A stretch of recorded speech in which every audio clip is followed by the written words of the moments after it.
क्या मम्मी जान, आप कुछ परेशान लग रही हैं। तबीयत तो ठीक है? क्या चल रहा है इस घर में?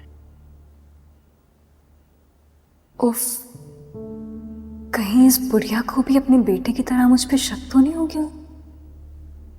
इसने मुझ पे और फराज पे नजर रखना शुरू कर दी ना, बहुत मुश्किल हो जाएगी मेरे लिए। इस घर में कुछ तो ऐसा चल रहा है जिसका मुझे पता नहीं है। मैं कुछ समझी नहीं, क्या मतलब आपका? मतलब ये कि मेरे दोनों बेटों में कभी इतनी खास कोई मोहब्बत या प्यार, इश्क, जुनून कभी नहीं रहा, लेकिन वो कभी इस तरह एक दूसरे के खिलाफ भी नहीं हुए। जान भी छिड़कते थे एक दूसरे पे, लेकिन अब वो दोनों एक दूसरे की शक्ल तक देखना गवारा नहीं करते। तुम जानती हो इन दोनों की इस नफरत की वजह क्या है?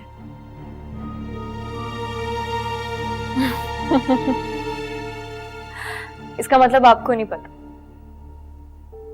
क्या नहीं पता? बैठो बैठो। जो बात आप कर रही हैं ना, अब वैसा कुछ भी नहीं है। मतलब ये कि वो दोनों एक दूसरे को गले लगाकर, गिले शिकवे भूल भाल कर एक दूसरे को माफ कर चुके हैं। सच? ये कब हुआ है? मुझे तो नहीं पता। वो असल में ना, मैंने हस्बैंड को समझाया था कि फराज उनका छोटा भाई है, उन्हें उससे इस तरह पेश नहीं आना चाहिए। फिर मैं उन्हें फराज के पास लेकर गई और बस अब सब नॉर्मल है उनके बीच। बहुत अच्छा किया तुमने। सच पूछो तो मैं तुम्हें इतने बड़े दिल का मालिक नहीं समझती थी, लेकिन तुमने ये जो किया है ना, इससे साबित होता है कि तुम एक अच्छे खानदान की, घर जोड़ने वाली लड़की हो। मुझे बहुत खुशी हुई तुमने ऐसा किया। काश जमीन में भी इस तरह की खूबियां आ जाएं।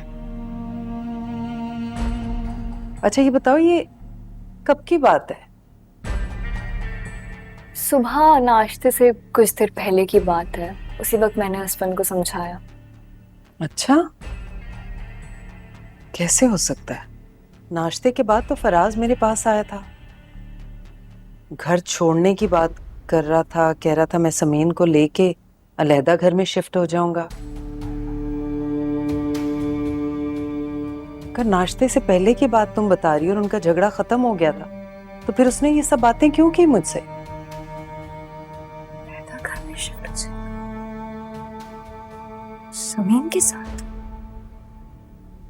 ऐसा ऐसा तो नहीं हो सकता।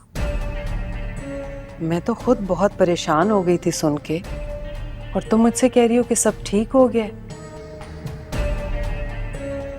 ऐसा तो नहीं हो सकता। कैसे हो सकता है?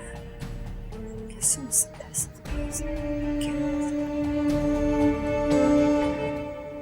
अस्सलाम वालेकुम।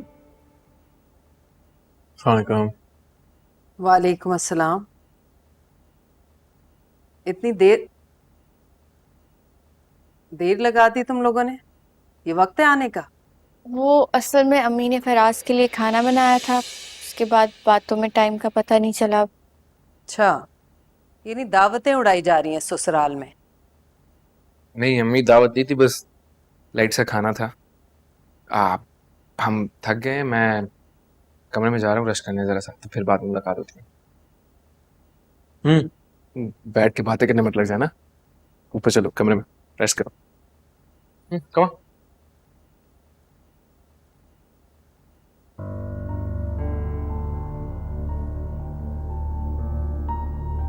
गजरे देखे थे उसके हाथ में? हो ना हो ये इसी औरत का जादू चढ़ा हुआ है उसके सर पे। झगड़े हर घर में होते हैं, ये घर छोड़ के जाने वाली बात भी इसी ने डाली है मेरे बेटे के दिमाग में।